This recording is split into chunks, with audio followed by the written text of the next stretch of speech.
5,000. Base 800 heavy, climb and maintain 15,000, leaving 3,000. Those were the last words broadcast over the radio of Transworld Flight number 800, moments before the flight turned into one of the largest aviation disasters ever in the history of the United States. We just saw an explosive average. There's about 16,000 feet or something like that. It just went down to the water.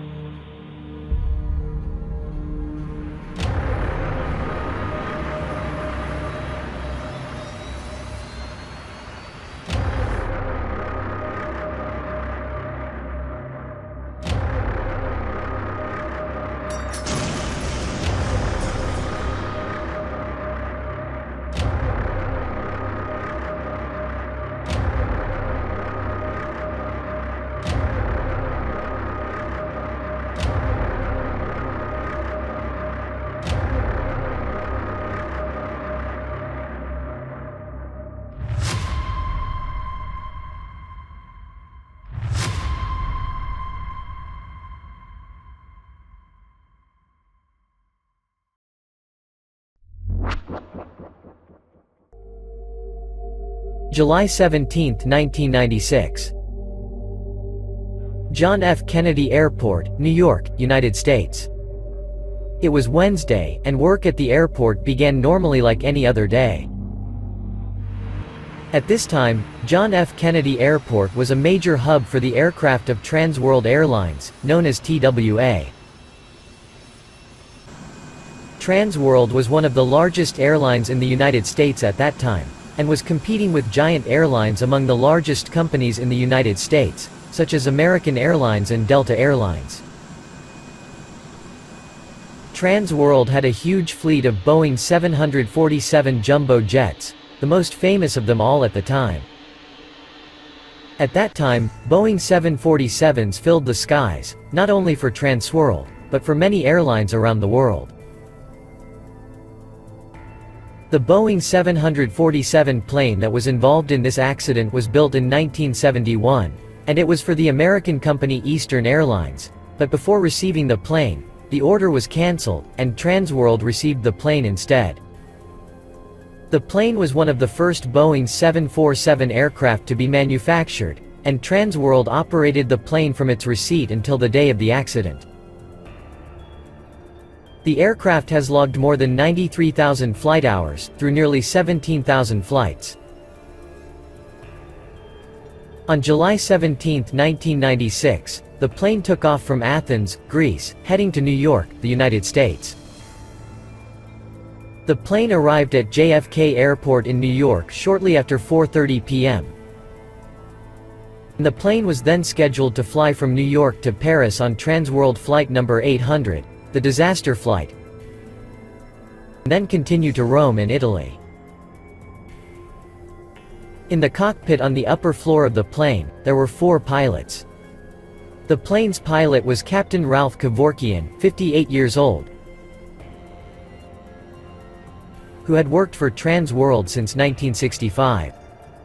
He had extensive experience, amounting to more than 18,800 flight hours, and he was one of the most experienced pilots within Transworld.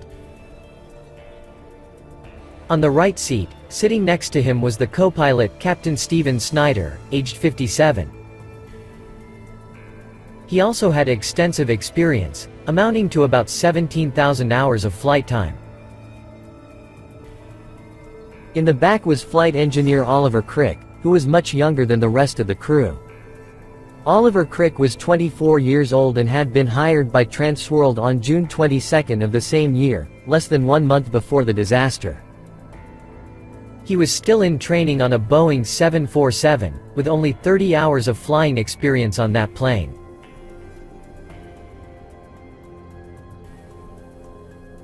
Next to him was sitting flight engineer Richard Campbell, who was 62 years old and the oldest crew member on that flight. He had worked as a pilot before he reached retirement age, but he chose to continue flying as an aviation engineer instead of retiring. He had 2,400 hours of flying experience on a Boeing 747. Inside the plane, another group of crew members were sitting, who were supposed to take over the plane's flight to Rome after its arrival in Paris. In the passenger cabin there were 212 passengers, bringing the total number of people on the plane on the day of the accident to 230. Service workers on the airport grounds supplied the plane with approximately 91 tons of fuel, completely filling 6 fuel tanks in the plane's wings. In that plane, there was another fuel tank called the middle tank, and it was located directly below the passenger cabin in the plane between the wings. This tank was not filled with fuel on that flight, and the plane flew with this tank almost empty except for a small amount of fuel that remained from the previous flight. No one knew that that small amount of fuel would soon cause a horrific disaster. On this day, Trans-World Flight number 800 was supposed to leave JFK Airport in New York at exactly 7 in the evening, but due to the delay in the arrival of some passengers' luggage due to crowding at the airport, the plane was delayed for a full hour. After that, Flight 800 moved towards runway 22R. And at exactly 8:18 p.m., the control tower gave takeoff clearance, and the Boeing 747 left the airport.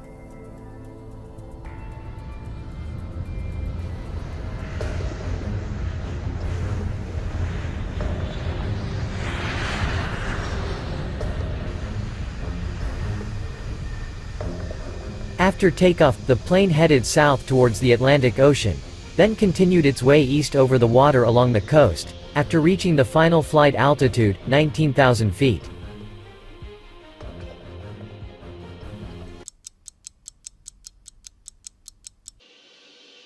Shortly after, the air traffic controller asked Trans-World Flight number 800 to adjust its altitude and descend to 13,000 feet due to traffic congestion with several aircraft.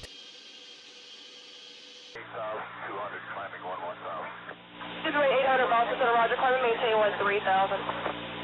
Space 800, heavy climb and maintain 13,000.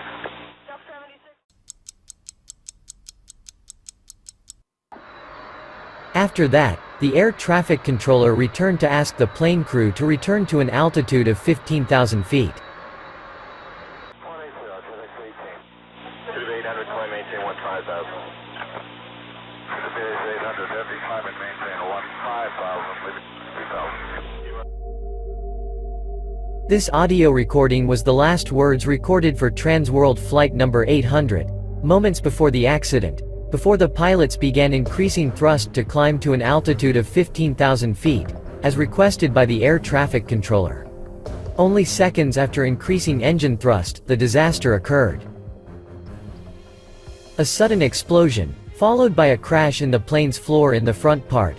Then the crash in the floor turned into a circular crack that quickly spread in the plane structure, leading within seconds to the entire head of the plane separating from the rest of the plane's body and falling directly into the water. After the plane's head separated and fell, the plane's body flew and rose upward into the air without any control, and this continued for several minutes before it veered sharply downward and fell at great speed due to the engines that were still running, which led to the plane's body igniting and disintegrating in the air, before the debris falls in the form of burning fragments to scatter over the ocean waters.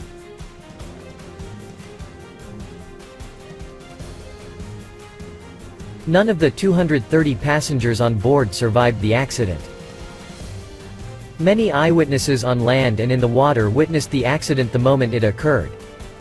The accident was also witnessed by many pilots of other planes, which were passing near Trans-World Flight number 800 at the time of the disaster. We just saw an explosion out here at 5507. 5507, I'm sorry, I missed it. You're on 18, did you say something else? We just saw an explosion there. There's something about 16,000 feet or something like that. It just went down to the water. I'm under 609 from what about? Boston Virgin 009, I can confirm that out of my 9 o'clock position, we just had like an explosion out there about 5 miles away, 6 miles away. TWA 800 center. TWA 800 at the air center ident. Thing B 507, you reported an explosion, is that correct, sir? Yes, sir. About 5 miles about 11 o'clock here. Battalion 609, contact Boston now on 124.52. 124.52. This looks like an emergency. So we just had the explosion right overhead this time, 103 miles to JFK. So 48 miles to JFK on 102 radio. Air center for Stinger B 507. We are directly over the site where that airplane or whatever it was just exploded, went into the water. Roger that. Thank you very much, sir. We're investigating that right now. TWA 800 center, TWA 800 for air center ident.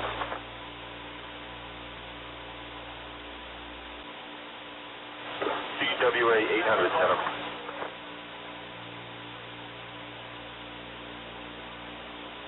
I think that was him.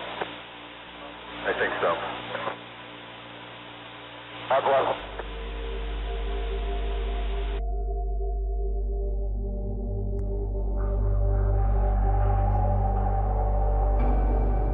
Investigations were initiated by the National Transportation Safety Board in the United States.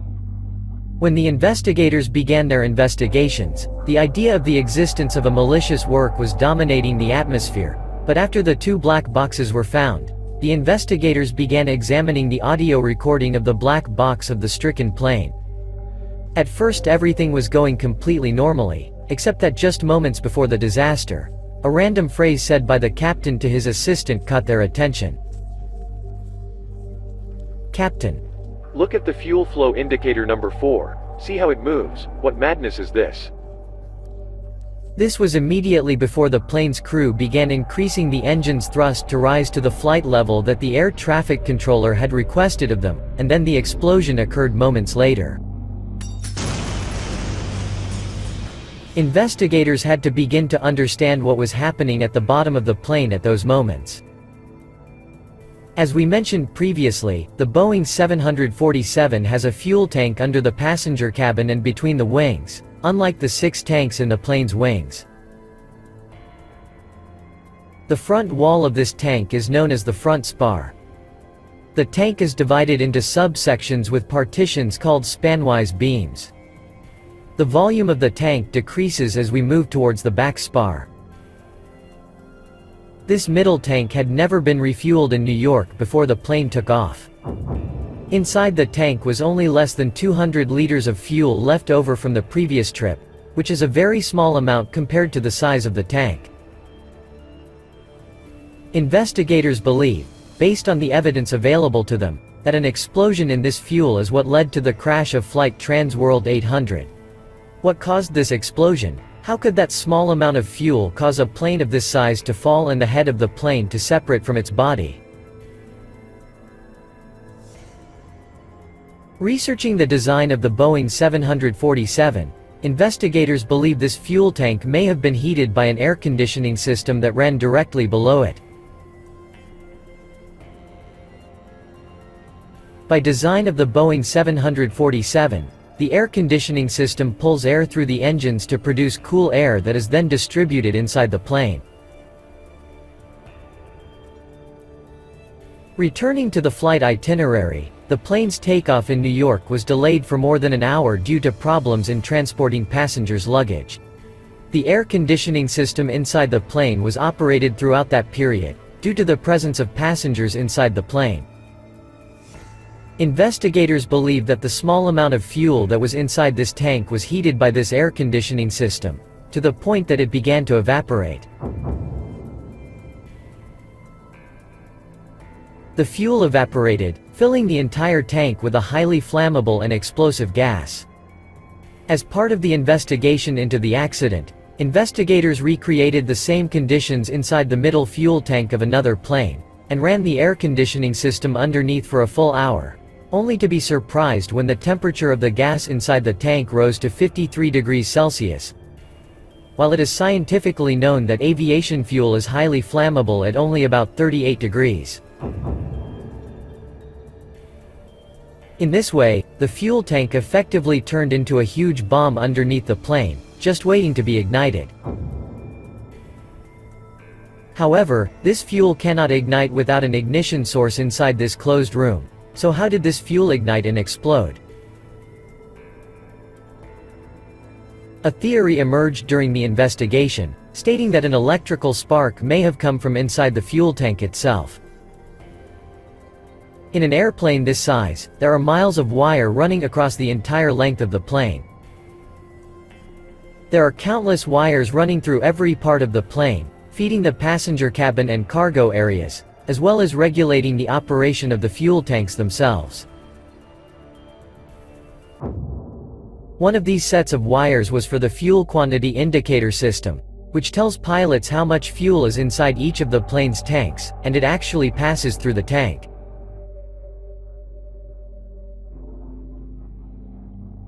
By investigating this matter, and linking it with what they heard from the audio recording when the pilot spoke about one of the fuel indicators moving in a strange way, the investigators actually found some suspicious wires, which may have given the starting signal for this massive explosion. Investigators found that the ends of those wires were in very poor condition, and the insulating layer on them had corroded, leaving the wires exposed. These wires run in parallel with countless other wires that go to and from the cockpit. An evaluation of the wires recovered from the Boeing 747 after the accident revealed that all the wires that were present throughout the plane in general were old and worn out, not just the wires inside the fuel tank, and it is clear that they had not been replaced since the date of the plane's manufacture. The theory adopted by the investigators is that some of those wires, on which the insulation had eroded and become exposed, rubbed against each other due to how close the wires were to each other, which led to the occurrence of a spark and a strong electrical short circuit, which caused the ignition of the vaporized fuel in the plane's middle tank, and the tank to explode completely. This devastating explosion caused the plane's structure to crack from below. Then the crack quickly extended to surround the entire head of the plane, and the head quickly separated from the rest of the plane's frame. The head fell while rotating towards the water, while the rest of the plane's fuselage began to rise upward forcefully and without any control. Then it quickly changed its direction downward, beginning to descend at a great speed, which was increased by the power of the engines that were still running. The plane's structure could not bear it, and it quickly disintegrated in the air, causing Trans-World Flight number 8 to immediately fall into the water, shattering into scattered fragments in that horrific disaster. The Trans-World Flight 800 disaster claimed the lives of 230 people, and no one survived. It is one of the deadliest weather disasters ever to occur.